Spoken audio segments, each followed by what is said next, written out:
Good afternoon. For the record, today is Monday, November 25th, 2024. Time is 2 p.m. This is a meeting of the Public Service Commission of the District of Columbia being held at the Commission's hearing room. I'm Emil C. Thompson, Chairman of the DC Public Service Commission. Also participating are Commissioner Richard Beverly, Commissioner Ted Trabu.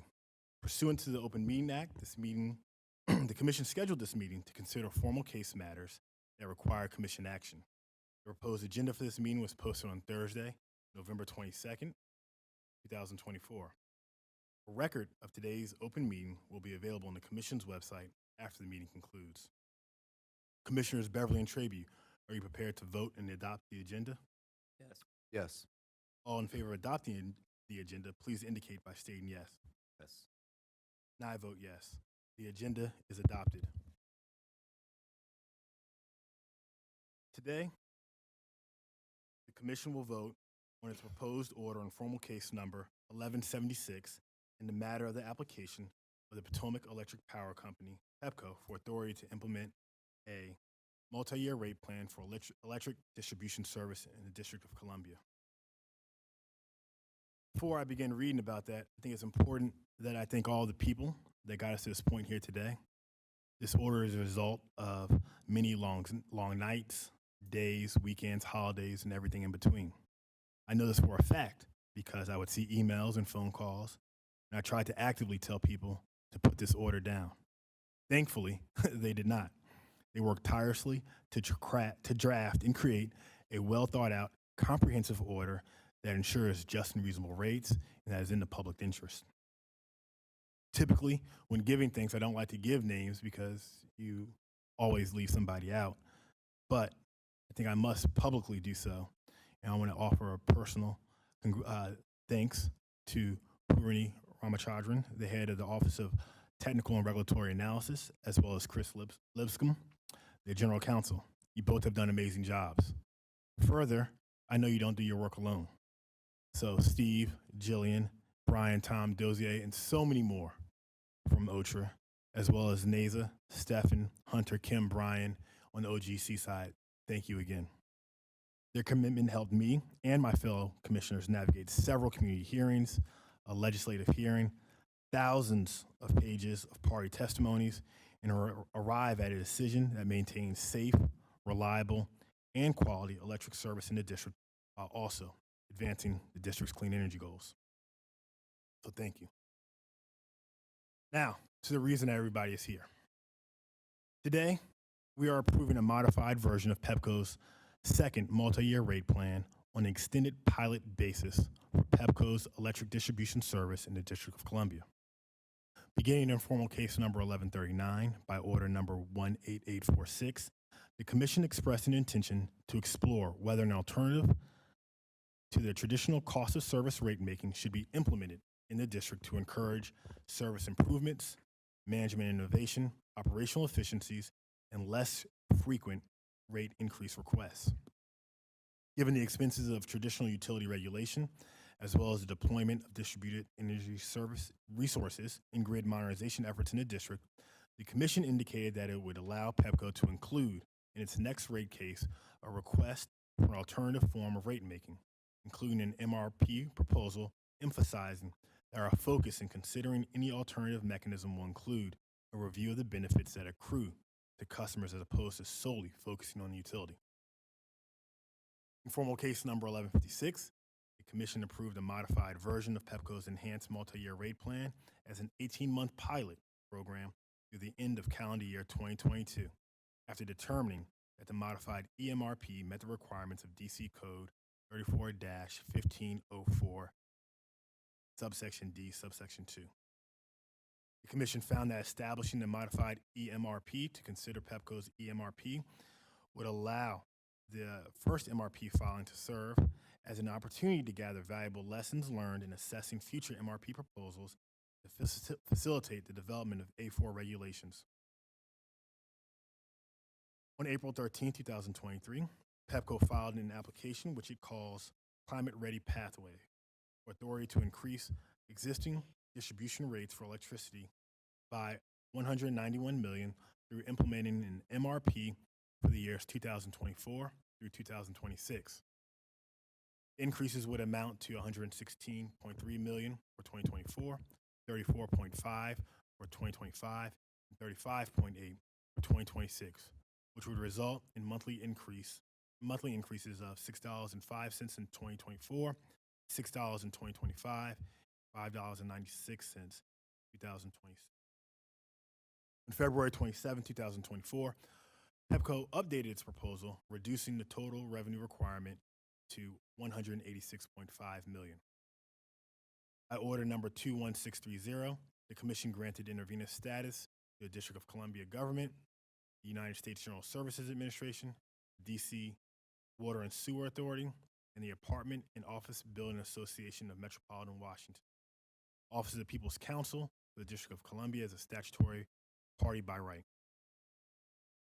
On July 28, 2023, by order 21886, the Commission directed Pepco to 1, file supplemental testimony with accompanying exhibits that explain in quantitative and qualitative terms the benefit of, problems identified, and lessons learned from formal case number 1156, modified EMRP pilot, and 2, file supplemental testimony and exhibits along with supporting schedules to support a traditional one-year rate case for the test period calendar year 2023.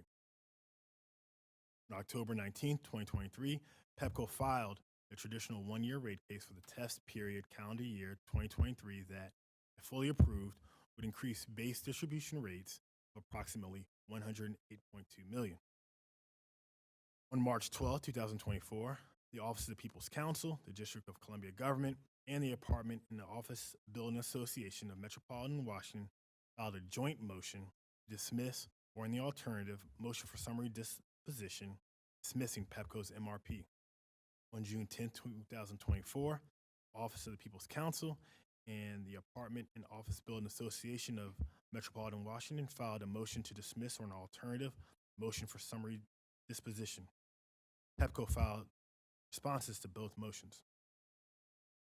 By order 22013, the Commission denied the joint motions and indicated that we would convene a legislative-style hearing on July 30, 2024, to allow the parties to present oral arguments before the Commissioners regarding matters raised in the two joint motions and other relevant legal and policy issues that the parties believed are fundamental to the Commission's decision in this proceeding.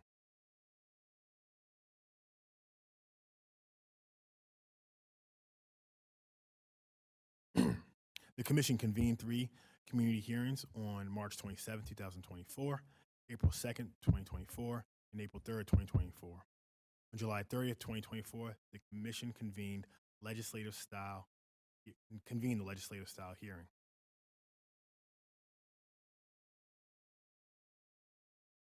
I will start by noting that the Commission only has authority over, in this case only involves, the rates for distribution service.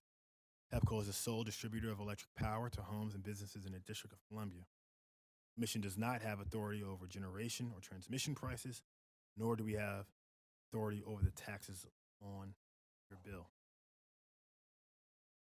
The Commission has carefully and thoroughly considered the record, including thousands of pages of filed testimony, the testimony and comments from the legislative style hearing, the comments at the community hearings, numerous responses to data requests, and the briefs and reply briefs filed by the parties.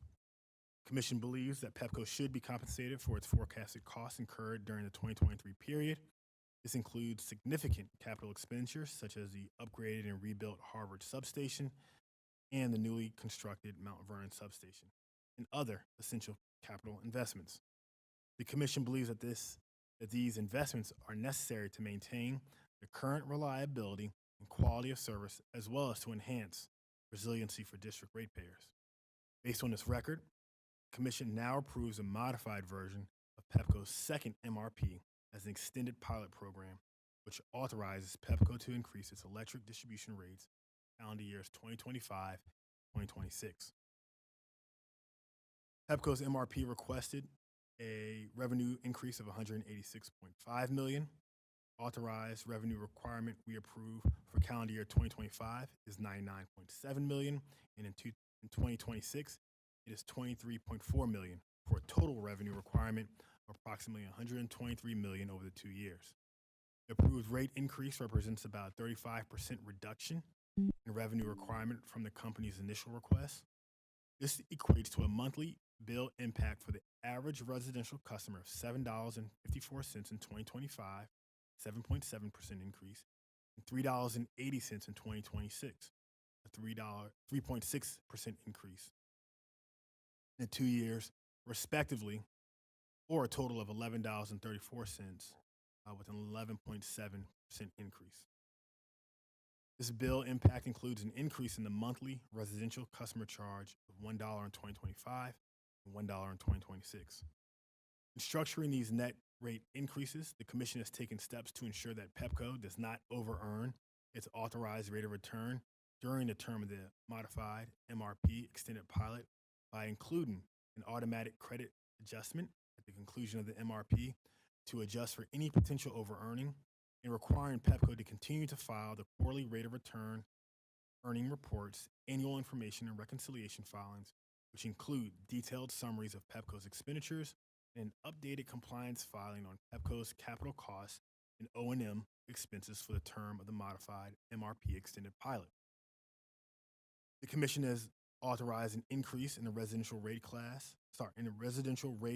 of return, an increase in the monthly customer charge in formal case number 1176 modified MRP extended pilot year, an establishment of a formal 1176 MRP lessons learned process to evaluate the overall performance and effectiveness of the modified MRP extended pilot we approved today, to improve the MRP process, facilitate the adoption of regulations for MRP and other A4 applications. In addition, the Commission requires that Pepco undergo a two-phase management audit conducted by an independent auditor as follows. Phase 1 audit would cover calendar years 23 and 24 expenditures contained in the reconciliation filing, and Phase 2 audit would cover calendar year 25 and 26 expenditures contained in the final reconciliation filing.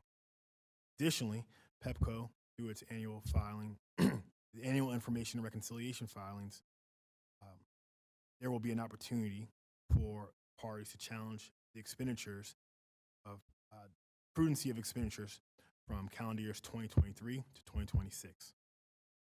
Lastly, this order precludes Pepco from filing another MRP rate increase application until the lessons learned proceeding concludes and the Commission has issued a decision on the company's assessment of FC1176 modified MRP lessons learned. Findings and directives. The proposed order and opinion includes, among other things, following significant findings and directives. Pepco's proposed test year of actual results for the 12 months ending on December 31st, 2022 is reasonable and appropriate. A modified MRP extended pilot with capital and operation and maintenance reductions is adopted as a 2-year MRP subject to the following conditions. 1, the modified MRP extended pilot is executed as an MRP program for calendar year 2025 and 2026. Modified MRP extended pilot's authorized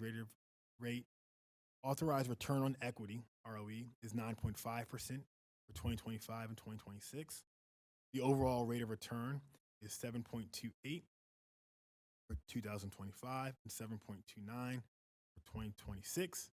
Downward adjustment of Pepco's proposed 2025 capital expenditures by $77 million or 19%, and a downward adjustment of Pepco's proposed 2026 capital expenditures by $134 million or 40% for a total reduction of $211 million.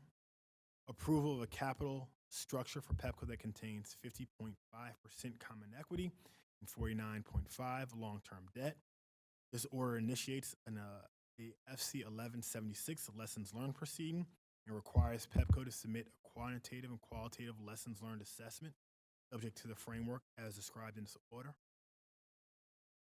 Pepco is to continue reporting the performance tracking metrics, PTMs. The Bill Stabilization Adjustment, BSA, will continue under the modified EMRP extended pilot and will be modified to 1, include an annual target revenue per class, 2, include an annual reconciliation and surcharge, 3, add a separate line item for the BSA on customer bills, and 4, implement a true-up of any future over and under collections of BSA surcharge each calendar year beginning with calendar year 25 to avoid any further increase in the BSA deferral balance. Number 9, the BSA working group will be reconvened to discuss a potential demand component to the BSA surcharge and possible additional improvements of the BSA to accomplish its goals better.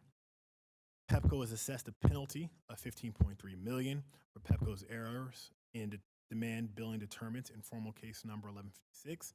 This amount will reduce the existing deferral balances for the GTLV commercial class. Number 11, Pepco is to establish a regulatory asset for COVID-19 related costs associated with time metered general service low voltage GTLV deferral balances amortized over 10 years for the amount of $39.7 million with a carrying cost set at Pepco's cost of debt.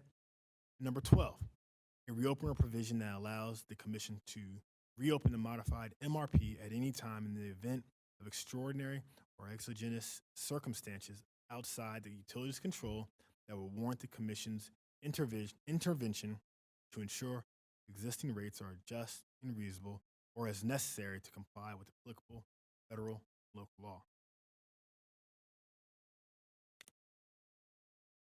Specifically, concerning Pepco's revenue allocation and rate design, we have determined that approximately 41% of Pepco's $123 million revenue increase will be allocated to the residential class. As a result of the class allocation approved in this order, the residential class revenue allocation will increase, somewhat shifting the cost of allocation burden from non-residential customers to residential customers to allow a balanced approach to class revenue allocation that considers gradualism in moving rates towards cost causation, equitable treatment for all customer classes. As noted before, the Commission approves an increase in the monthly residential consumer charge by $1 in 2025 and an additional $1 in 2026.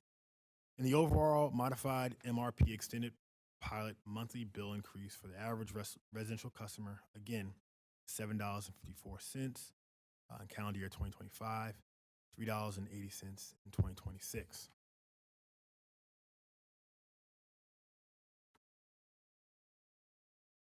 Finally, none of the increases approved in this order will affect low-income district customers enrolled in the Commission's Residential Aid Discount RAD program. Under this program, all RAD customers will continue to receive a credit equal to the total charge for distribution rates under the Commission's jurisdiction. By order number 20749, the Commission increased the income threshold from 75% of the state median income level to 80% of the area median income to expand the eligibility criteria for customer participation in RAD and the Residential Essential Services programs. The district's Department of Energy and Environment handles enrollment on behalf of the Commission. We encourage DOE to continue informing customers who were denied under the previous income thresholds that they may reapply for assistance and to develop awareness program to inform customers who have never applied for the utility discount programs under the new eligibility requirements. The Commission will continue to work with DOE to ensure that all eligible customers are aware of the program and have the opportunity to enroll in the RAD program. The Commission is also convening the Utility Discount Program Education Working Group to develop recommendations for possible expansion of the RAD program. The Commission believes that the modified EMRP extended pilot approved today protects consumers, ensures the quality, availability, and reliability of regulated electric services, and is in the interest of the public, including shareholders of the electric company as required by DC Code 34-1504, subsection D. Now, having said all that, Commissioner Beverly and Trabue, are you prepared to vote? Yes. Yes. Commissioner Beverly, how do you vote? Oh, no, I have a written. Commissioner Trabue, how do you vote?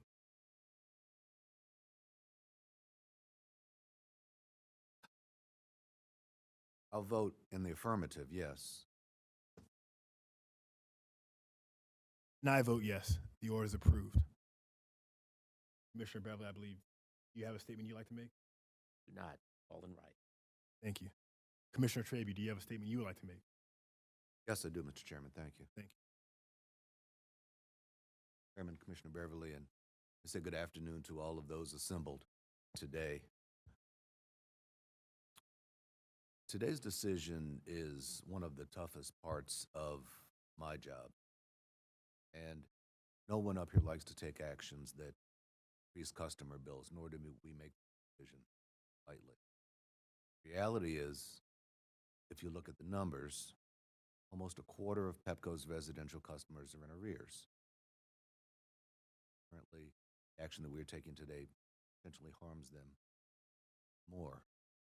However, we must acknowledge that in these times, extraordinary inflation included, significant investments have been made in terms of safety and reliability of the system, that there are costs that must be managed in order for the company to continue to provide safe and reliable service to the residents and business.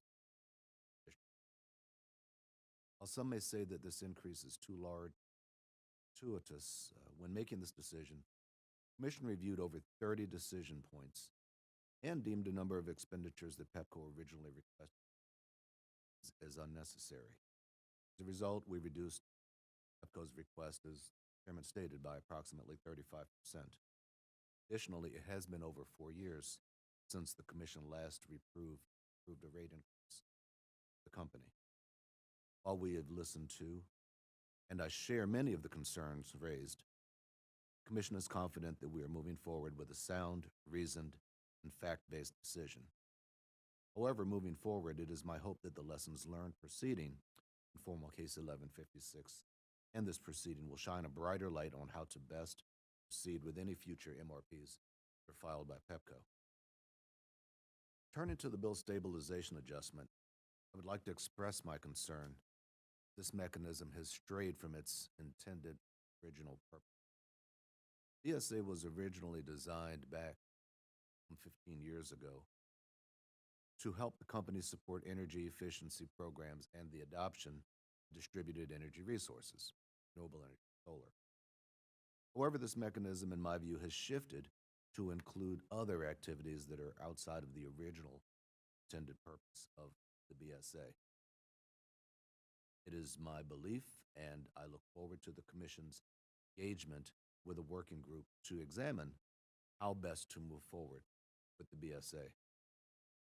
Finally, I would like to also acknowledge the extensive engagement activities of all of the stakeholders who participated in this proceeding.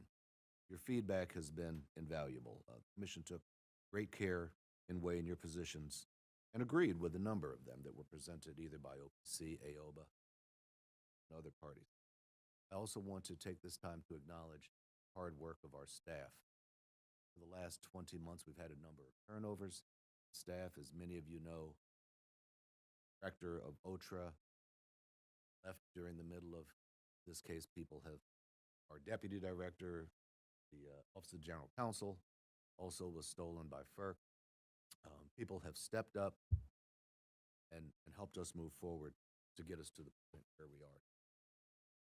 Acknowledge the significant contributions of the staff who are here, and those particularly in my office as they have, as Kelly and Relaya have stuck with me over these months to help us get to this decision. Mr. Chairman, that concludes my remarks, and I thank you for reading that extensive statement to help those assembled today and those within the sound of our voice understand the impact of this decision that we're making today. Thank you. Thank you, Commissioner Trabu. In accordance with our decision, Pepco is directed to file revised rate schedules together with supporting work papers in its compliance filing by December 9th, 2024. Rates authorized in the opinion and order shall be effective on or after 12:01 a.m. January 1st, 2025, unless otherwise ordered by the Commission. The Commission will serve the order electronically and post it on the Commission's website. The Commission is also issuing a press release outlining the general impact of our decision. Before we adjourn, I want to note one other thing. The Commission would like to invite interested persons to comment on an NOI related to various matters related to electric utility distribution system planning and integrated distribution system planning. This NOI will be issued today, and it will lay the framework out for a distribution system planning process here in the district. There being nothing further, the commission now stands adjourned. Thank you.